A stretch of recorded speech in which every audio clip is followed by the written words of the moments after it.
Hello students, this is Sembala from Maharaja Garsan School, Hisar. Today we are going to study Eco chapter 2 of class 10th. After the end of this video, I will give you homework which will be checked once the school reopen.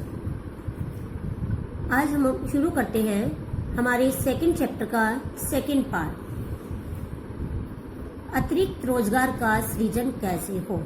अतिरिक्त रोजगार यानी और अधिक मात्रा में हम जो है नए लोगों के लिए रोजगार यानी काम कैसे जो है कामों का निर्माण, सृजन मतलब निर्माण कर सकते। जैसे हम लक्ष्मी का उदाहरण हमने कल पढ़ा था कि उसके पास थोड़ी सी भूमि है, तो उसी का उदाहरण लेते हुए कि लक्ष्मी के पास जो है 2 हेक्टेयर भूमि है।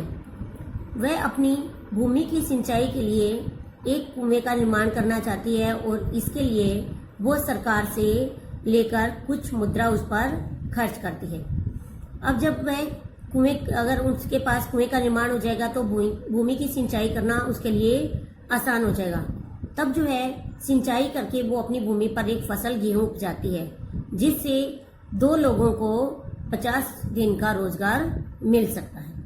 इसी तरह वह अपने कुएं से जो है दूसरे लोगों को भी जो है खेतों की सिंचाई के लिए पानी भी दे सकती है, और बाद में वहां पर अगर एक नया बांध बनाया जाता है तो बांध बनाने के लिए जो है लोगों को वहां पर रोजगार भी मिल जाएगा। इसी तरह लक्ष्मी व दूसरे किसान जो है जब वहां पर खेतों की सिंचाई करने के लिए उन्हीं के पास पानी होगा तो किसान अपनी फसलों का उत्पादन भी ज्यादा कर सकेंगे। जब ज्यादा उत्पादन होगा तो उनको अपने उत्पादन के लिए जो है सड़कों की परिवहन की जरूरत पड़ेगी, तो सरकार जो है सड़क परिवहन व भंडारण पर पैसा खर्च कर सकती है, जिससे जो है परिवहन व व्यापार जैसी सेवाओं में लगे लोगों को रोजगार मिलेगा। इसके अलावा लक्ष्मी जैसे गरीब किसानों को बीज, खाद, दवाइयां, उपकरण इत्यादि की जरूरतों को पूरा करने के लिए जो है ऋण की जरूरत होती है, तो ये ऋण जो है उन्हें स्थानीय बैंकों द्वारा कम ब्याज दर पर यानी उचित दर पर ऋण प्रदान किया जाता है, तो जो है वह अपनी खेती को करने में सक्षम होगी। इसके अलावा एक दूसरा तरीका भी है जिससे हम रोजगार का सृजन कर सकते हैं। जैसे अर्ध ग्रामीण क्षेत्रों में हम उन उद्योगों व सेवाओं को बढ़ावा देंगे जिससे लोगों को अधिक से अधिक मात्रा में रोजगार दिया जा सके। जैसे उदाहरण के तौर पर जैसे अनेक किसान अरहर, मटर जैसी दलहन यानी दाल वाली फसलें उपजाते हैं, तो जो है वहां पर दाल मिल की स्थापना करके जो है लोगों को रोजगार दिया जा सकता है। इसी तरह शीत भंडारण गृह खोलना, जिसके अंदर जो है किसान जो है आलू, प्याज जैसे अपने उत्पादों का भंडारण कर सकते हैं और जब अच्छी कीमत मिले उस समय उनको बेच सकते हैं। इसी तरह शहद संग्रहण केंद्र की शुरुआत करना, इनके द्वारा भी जो है लोगों को रोजगार दिया जा सकता है। इसके अतिरिक्त शिक्षा के क्षेत्र में हम बहुत अधिक मात्रा में रोजगारों का निर्माण कर सकते हैं। हमारे देश के अंदर 5 वर्ष से लेकर 29 वर्ष तक के लगभग 60% बच्चे हैं, लेकिन उनमें से 52% बच्चे स्कूल जाते हैं। बाकी 8% बच्चे स्कूल नहीं जाते, बल्कि वो किसी और ही कार्यों में लगे रहते हैं, जैसे कोई नौकरी करता है, कोई घर में रहता है, तो इस तरह स्कूल नहीं जाते।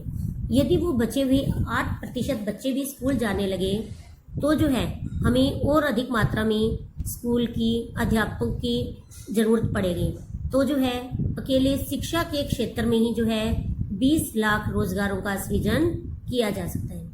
इसी तरह पर्यटन क्षेत्र में, सूचना प्रौद्योगिकी क्षेत्र में भी जो है जो नवीन सेवाएं हैं उनमें सुधार करके भी जो है लगभग 35 लाख लोगों को रोजगार प्रदान किया जा सकता है। तो इस तरह जो है हम अनेक क्षेत्रों में रोजगार का सृजन कर सकते हैं। महात्मा गांधी राष्ट्रीय ग्रामीण रोजगार गारंटी अधिनियम 2005 यानी कि मनरेगा योजना, भारत सरकार ने जो है 2005 के अंदर 625 जिलों में काम का अधिकार लागू करने के लिए कानून बनाया, जिसे महात्मा गांधी राष्ट्रीय रोजगार गारंटी अधिनियम कहा गया। इस अधिनियम के अंतर्गत उन सभी लोगों को जिन्हें काम की जरूरत है और जो काम करने में सक्षम है, उन्हें जो है सरकार की ओर से 100 दिन के रोजगार की गारंटी दी गई है, लेकिन यदि सरकार उनको रोजगार दिलाने में असफल रहती है तो वह उन लोगों को बेरोजगारी भत्ता देती है। तो इस अधिनियम के अंतर्गत उन कामों को महत्व दिया जाता है जिनसे जो है भविष्य में भूमि उत्पादन बढ़ाने में सहायता मिलती है।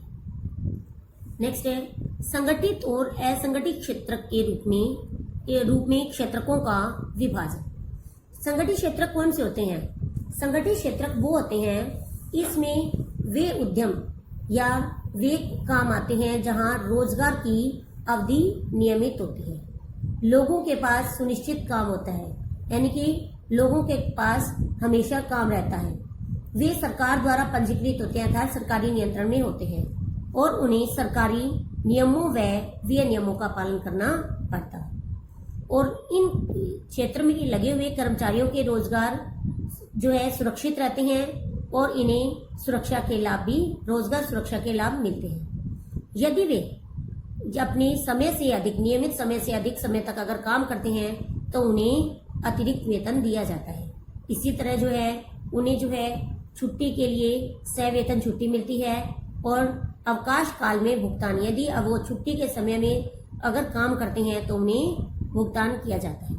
इसी तरह भविष्य निधि, सेवा अनुदान, चिकित्सा के क्षेत्र में जो है उन्हें बहुत सारे लाभ प्राप्त होते हैं। और जो है सेवानिवृत्त हो जाने पर, यानी कि नौकरी को जो है जब वो अपनी सेवा नौकरी से हट जाते हैं तब जो है उन्हें पेंशन प्राप्त होती है। दूसरा है असंगठित क्षेत्र। असंगठित क्षेत्र के अंदर वो छोटी छोटी इकाइयां आती हैं जो सरकारी नियंत्रण से बाहर होती हैं। इनके रोजगार नियमित नहीं है और इन लोगों का वेतन जो है वो संगठित क्षेत्र से बहुत ही कम होता है। साथ ही जो है इनका रोजगार भी सुरक्षित नहीं होता और इन्हें अतिरिक्त समय में काम करने के लिए जो है कोई अतिरिक्त वेतन नहीं दिया जाता और सवेतन छुट्टी का अवकाश, बीमारी के कारण छुट्टी का कोई प्रावधान नहीं है। अर्थात यदि इन्हें किसी कारण छुट्टी लेनी पड़ती है या बीमार हो जाते हैं तो जो है इनको तनख्वाह नहीं मिलती, इनके वेतन में से काट लिया जाता है। इसी तरह जो है इनके रोजगार सुरक्षित नहीं होते क्योंकि कुछ लोगों को जो है मौसम के हिसाब से कि जब काम होता है उसमें मजदूरों को रख लिया जाता है और काम कम होने पर उन्हें हटा दिया जाता है, तो यानी कि इनके रोजगार सुरक्षित नहीं है। अब आता है कि असंगठित क्षेत्र के श्रमिकों का संरक्षण कैसे हो, यानी कि उन श्रमिकों को संरक्षण कैसे प्रदान किया जा सकता है। पहले पढ़ते हैं हम कि श्रमिकों का शोषण किस प्रकार होता है। ये सही है कि असंगठित क्षेत्र के श्रमिकों का शोषण किया जाता है, जैसे कि इस क्षेत्र में श्रमिकों को अपने निर्धारित समय से अधिक समय तक काम करना पड़ता है। दूसरा, इनको कम वेतन दिया जाता है। तीसरा, सवेतन अवकाश की सुविधा प्राप्त नहीं होती है। फोर्थ, रोजगार की भी सुरक्षा उपलब्ध नहीं है। फिफ्थ, कुछ लोग जो है नियोक्ता की पसंद, नियोक्ता यानी कि जो मालिक है, मालिक की पसंद पर निर्भर है। कुछ को मौसमों में काम कम होने पर हटा दिया जाता है, तो यानी कि इस तरह श्रमिकों का असंगठित क्षेत्र के श्रमिकों का शोषण होता है। अब जो है ऐसे जो है श्रमिकों को संरक्षण की आवश्यकता है और वो कौन कौन से क्षेत्र में है, जैसे मजदूरी जो है कि असंगठित क्षेत्र में मजदूरों को बहुत ही कम वेतन दिया जाता है और इनके रोजगार निश्चित नहीं है, तो इस कारण जो है इन मजदूरों को कम कीमत पर काम करने के लिए मजबूर होना पड़ता है। और तो इसके लिए इनके लिए जरूरी क्या है कि सरकार जो है न्यूनतम मजदूरी मापदंडों का सख्ती से पालन करे, यानी कि अगर कोई भी लोग जो है कहीं पर भी, चाहे वो घर में है, कारखाने में है, दुकानों में है, अगर जो है श्रमिकों को न्यूनतम मजदूरी से कम वेतन देते हैं तो उनके खिलाफ कार्रवाई की जानी चाहिए। सुरक्षा, श्रमिकों की रोजगार की सुरक्षा का प्रबंध होना चाहिए क्योंकि श्रमिकों को मालिक जब चाहे काम से निकाल देते हैं, तो इसके लिए उनके रोजगार की सुरक्षा होनी चाहिए। और इसी तरह यदि कोई दुर्घटना घट जाती है बीमारी के समय, तो जो है उनकी क्षतिपूर्ति का प्रावधान भी होना चाहिए। स्वास्थ्य के क्षेत्र में भी जो है उन्हें संरक्षण मिलना चाहिए। काम करने वाले स्थानों पर उनको चिकित्सा सुविधाएं उपलब्ध करवानी चाहिए।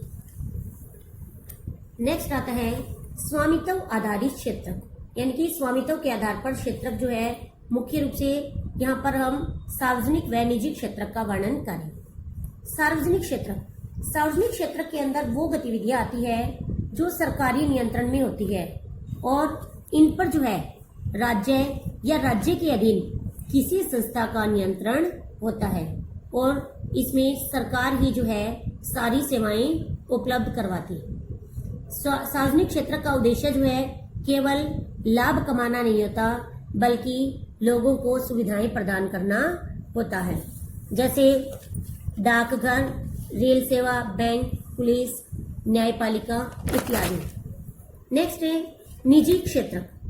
निजी क्षेत्र के अंदर वे गतिविधियां आती है जिन पर लोगों का निजी स्वामित्व होता है और इनका उद्देश्य केवल लाभ कमाना होता है।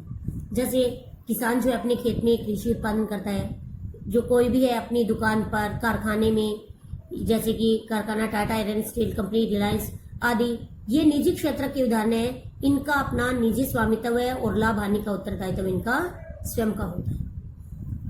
अब आता है कि किसी भी देश के आर्थिक विकास में सार्वजनिक क्षेत्र का योगदान, यानी कि किसी भी देश में राष्ट्रीय महत्व की सेवाओं को संचालन करने का कार्य सार्वजनिक क्षेत्र के द्वारा किया जाता है, क्योंकि ऐसी बहुत सारी वस्तुएं होती हैं जिसकी जरूरत समाज के सभी सदस्यों को होती है और इनको उपलब्ध करवाना निजी क्षेत्र के जो है बस में नहीं होता, क्योंकि निजी क्षेत्र जो है कम कीमत पर इन्हें उपलब्ध नहीं करवा सकते। इन चीजों के ऊपर बहुत ज्यादा पैसा खर्च करना पड़ता है, जो कि निजी क्षेत्रकों की क्षमता से बाहर होता है, जैसे कि बिजली, पानी, सड़कें, रेलवे, पुल, बंदरगाह यानी कि पतन आदि का निर्माण करना।